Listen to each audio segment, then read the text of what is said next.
I will never forget the moment my new daughter-in-law, standing before hundreds of wedding guests, turned to me and called me the family's shame.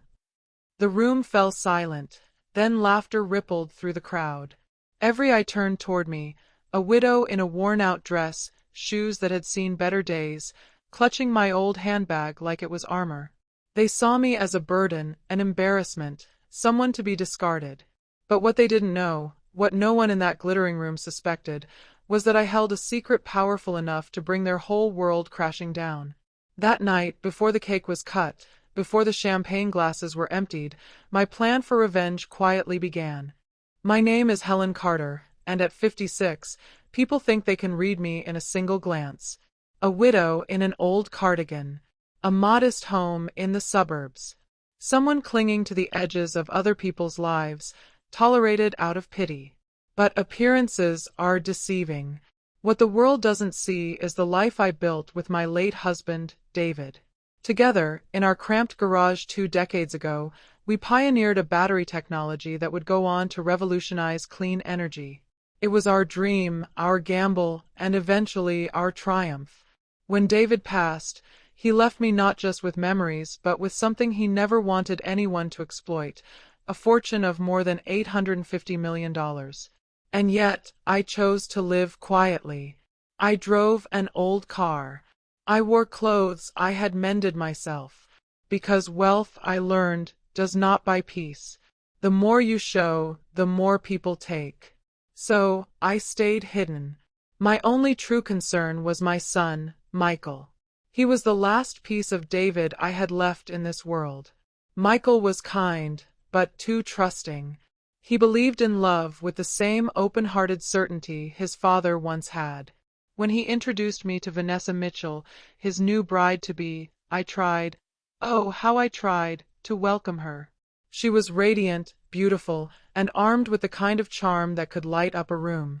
But behind her polished smile, I saw something sharp. A hunger. Vanessa liked to talk. She boasted about her career in luxury branding, though I soon learned it was more facade than fact. She dropped names of wealthy friends, as though association was currency. And she had a way of looking at me, just for a second, that told me exactly where I ranked in her eyes, beneath her. Still, for Michael's sake, I bit my tongue. Love makes blind men out of good ones, and my son was already too far gone to see the cracks. I told myself it didn't matter. After all, I had hidden my wealth for decades. Why not a little longer? If Vanessa believed she had married into modest means, perhaps it would keep her ambitions in check. But then came the wedding. A lavish affair Vanessa insisted upon, even as Michael nervously joked about the costs. The hall glittered with chandeliers, the tables groaned under the weight of gourmet dishes, and Vanessa floated through it all like a queen among subjects. It was supposed to be their night. I intended to stand quietly at the edge, smiling for photographs, clapping at speeches, nothing more. Yet, in front of hundreds, Vanessa turned the spotlight on me, mocking me as the family's shame. The laughter cut deep. Not because I cared what they thought of me, but because Vanessa had declared war. And she had no idea who she had just challenged. The wedding was meant to be a celebration of love, a day where joy overflowed and family bonds grew stronger. But for me, it became a stage of humiliation orchestrated by the very woman who had vowed to become my daughter-in-law. As Vanessa glided across the ballroom in her glittering gown, all eyes followed her. She had mastered the art of commanding attention. But when she chose to turn that attention on me, her words were like daggers. Some families, she said with a mock sigh, raising her glass for a toast, carry legacies of wealth, power, and honor. Others, her eyes cut toward me, carry burdens. And unfortunately, we all know who that burden is tonight. Laughter rippled through the crowd. A few tried to hide their unease, but most joined in, eager to curry favor with the Mitchells. My cheeks burned, though not from shame. I had endured worse in silence. But this time, the insult was not just against me, it was a declaration of where I stood in her grand design. Beneath her, disposable, irrelevant. Vanessa didn't stop there. She leaned into Michael, loudly whispering, "She doesn't belong in this room. Look at her. Those shoes must be older than our love story. Do you really want that paraded as part of your new family?" I stayed quiet. My silence was not submission, it was calculation. Because in that moment, I saw something Vanessa hadn't meant to reveal. The pride in her voice, the cruel satisfaction in her eyes. It wasn't about me. It was about what she thought I didn't have. Then I saw him, Edward Mitchell, Vanessa's father. He raised his glass and smirked, as though Vanessa's cruelty was merely entertainment. Edward was a man with debts stacked higher than his reputation. The whispers about him had reached even my quiet corner of the world. Failed ventures, lawsuits, shady partnerships. And yet, here he was, puffing up his chest, pleased that his daughter had secured what he believed to be her golden ticket. That was when the puzzle pieces locked into place. Vanessa hadn't married my son for love. She had married him for leverage. The Mitchells believed Michael was a stepping stone to fortune. They looked at him and saw opportunity, not family. And me. They thought I was nothing more than dead weight, an old widow clinging to scraps. But they were wrong. Inside, my heart ached for Michael. He looked at Vanessa with such tenderness, completely blind to the venom she carried. He thought he had found a partner for life. He thought she saw him for who he was. If only he knew she saw only dollar signs. The tragedy was not that Vanessa had humiliated me, it was that she had betrayed him. My son, the only soul I lived for, had been ensnared in a web spun out of greed and lies. As I sat there, the laughter still echoing in the hall, I made a silent promise. If Vanessa and her father thought I was powerless, they were about to learn how dangerous a burden could be. I knew I could not simply stand by and watch the slow unraveling of my son's future. Vanessa believed she had already won, that I was a helpless widow, clinging to memories and incapable of defending myself. But what she failed to realize was that I had spent years sharpening my mind in silence. I had learned the markets, mastered the art of discretion, and above all, I understood one unshakable truth. Greedy people are the easiest to trap, because they build their own cages. So I began quietly. My wealth had always been hidden beneath layers of trusts, shell companies, and investments stretching across continents. Few even suspected it existed. To the world, I was just Helen Carter, the poor widow who lived in modest obscurity. To those who dug deeper, I was a ghost, impossible to trace. But Vanessa had started digging, and in her arrogance, she believed she had found cracks in my armor. That was my opening. The first step was assembling a legal team. Not the kind that wore flashy suits and boasted in boardrooms, but the kind who knew how to move silently, to unearth truths without leaving fingerprints. They began following Vanessa's trail, documenting her every move, every whisper, every suspicious meeting. It didn't take long. Within weeks, they handed me a dossier that confirmed my worst suspicions. Vanessa had hired a private investigator. She wasn't content with humiliating me in public. She was preparing for war. The investigator's notes showed she was building a case to challenge my ownership of certain assets, convinced she could manipulate Michael into siding with her. She wanted my empire, brick by brick, transferred into her manicured hands. I remember sitting in my study that night, the dossier spread across the desk. My fingers traced the damning pages, and instead of fear, a slow, deliberate smile spread across my face. This wasn't a tragedy anymore. This was a game, and I had been waiting years to play it. The second step was psychological. Vanessa thrived on control, on believing she was the cleverest person in the room. So I began feeding her small victories, letting her believe she was outsmarting me. A subtle hesitation here, a feigned ignorance there. I allowed her to think I was intimidated, that her schemes were working. The deeper she sank into her illusions, the tighter the noose became. Meanwhile, I began planting seeds. Discreet conversations with allies she didn't know I had. Strategic leaks that led her exactly where I wanted. Every move she made was anticipated, every decision pre-calculated. She thought she was leading the game. In reality, she was walking straight into the trap I had built long before she even entered Michael's life. Because I knew her kind. The greedy never look behind them. They only see what glitters ahead. And as I closed the dossier, my smile hardened into resolve. Vanessa had declared war. But she had no idea she had chosen the battlefield I controlled. The game had begun. And I never play to lose. A week after the wedding, I decided it was time to make my first move. The Mitchell estate loomed before me, its grandeur polished to hide the rot within. I walked into their drawing room with a calmness that unsettled even me. Edward Mitchell sat by the fireplace, his glass of brandy half raised. His smug smile told me he expected contrition, perhaps a tearful apology for the scene at the wedding. But I had not come to bow. Without a word, I placed a thick folder on the mahogany table. The sound echoed in the quiet room, sharp and final. Edward's brow furrowed. He leaned forward, flipping through the documents, his face draining of color with each page. Vanessa, draped across a chaise like a queen in waiting, narrowed her eyes in suspicion. "Do you know what you're holding, Edward?" I asked, my voice steady. He stammered, but I spared him the humiliation of searching for words. "Those are the contracts proving that I, Helen Carter, was the anonymous investor who saved your empire from collapse 2 years ago.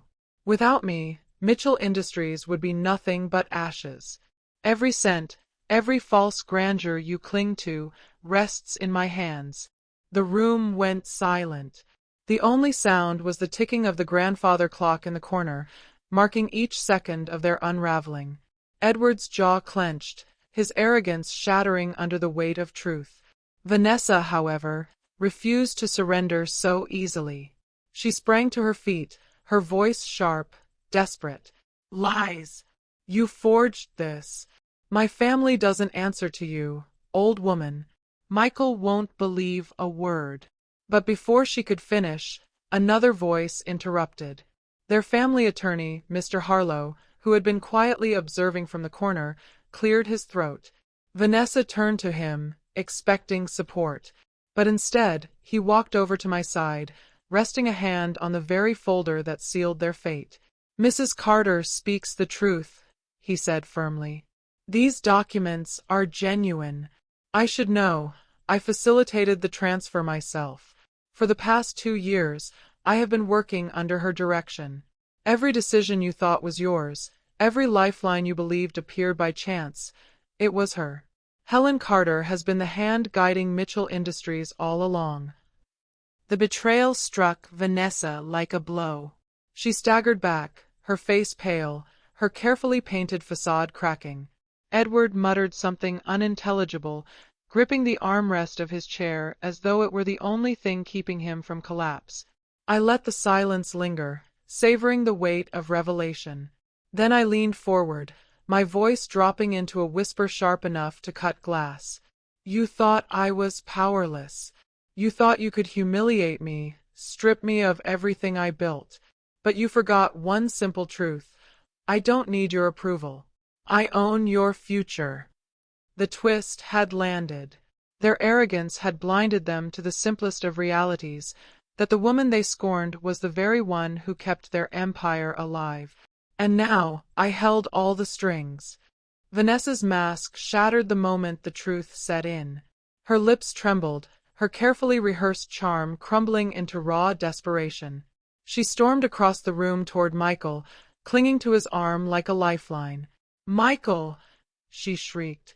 "You have to see what's happening. She's manipulating all of us. Divorce her. Divorce this relic. Choose me. I'm the one who actually loves you."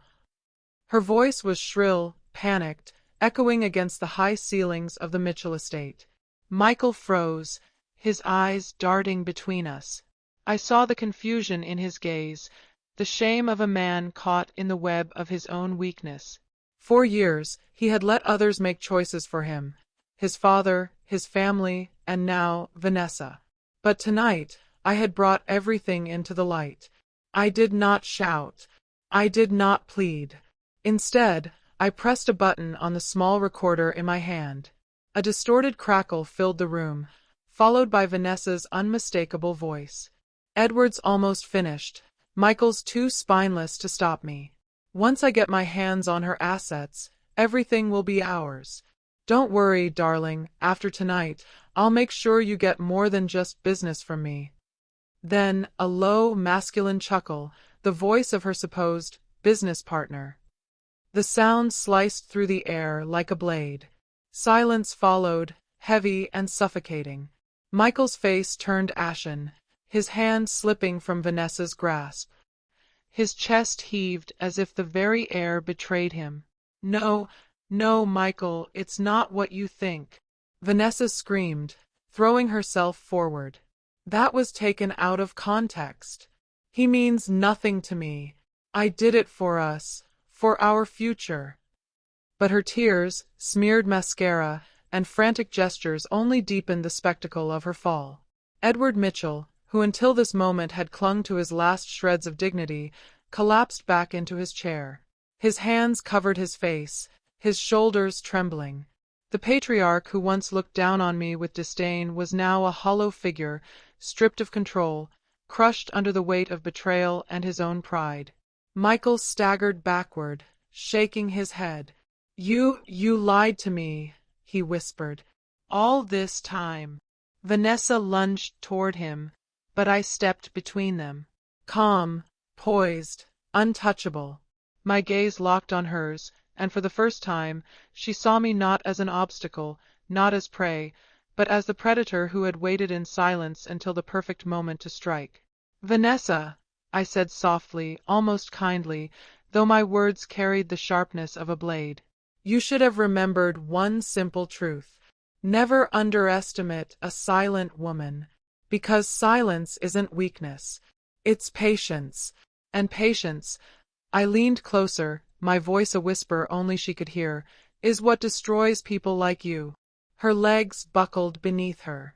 She fell to the carpet, sobbing, clawing at the fabric as if it might swallow her shame. Around us, the room remained frozen, the weight of judgment pressing down on every soul inside. Edward broken, Michael devastated, and Vanessa finally exposed for who she truly was. As for me, I stood tall, not as their victim, not as the widow they sought to exploit, but as the architect of their ruin, the woman who turned their greed, betrayal, and arrogance into the very noose that now tightened around their necks. The revenge was complete. The aftermath unfolded with a chilling calmness that contrasted the storm we had just endured. I stood in the center of the room, every eye fixed on me, and laid down the terms with a voice that allowed no room for negotiation. $5 million, I said, my tone icy, deliberate. "That's the price of your silence and your departure. You will leave this house, this family, and my life, for good. No letters, no schemes, no desperate attempts to crawl back. You take the money, and you vanish." Vanessa's face twisted in rage, then despair. She glanced at Edward, who could barely meet her eyes.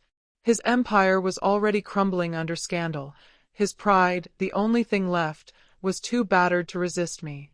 Slowly, with trembling fingers, Vanessa nodded. She hated me, despised me, but she feared me more. That was enough. Michael remained silent throughout, his hands shaking as though he had aged 10 years in the span of a single evening. When Vanessa finally whispered her bitter agreement, Michael exhaled, broken but free. For the first time in years, the chains of lies and manipulation were cut.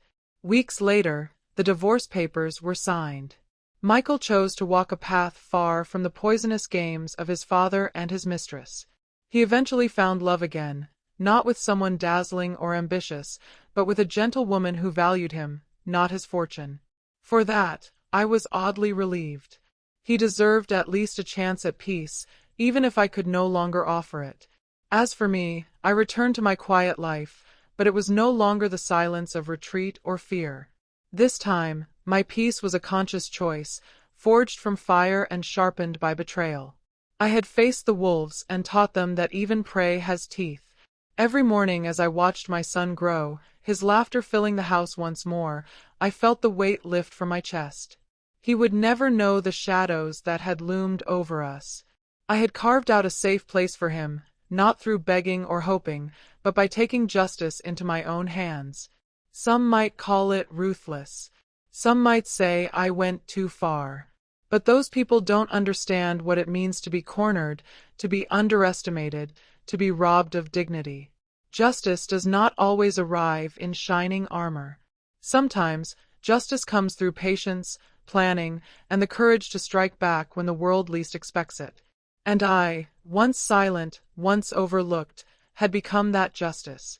This story is not only about revenge, it is about reclaiming dignity when others try to strip it away. Family betrayal cuts the deepest, yet even then, we must remember that our worth cannot be defined by greed or manipulation. Money may twist loyalties, but strength, resilience, and courage are what truly sustain us. I learned that silence should never be mistaken for weakness. Sometimes, silence is simply the calm before the strike. Justice does not always wear a judge's robe. It can be found in the fearless choices we make to protect ourselves and those we love. If you believe justice must always find its way, share this story. And tell me, would you seek revenge if you were betrayed?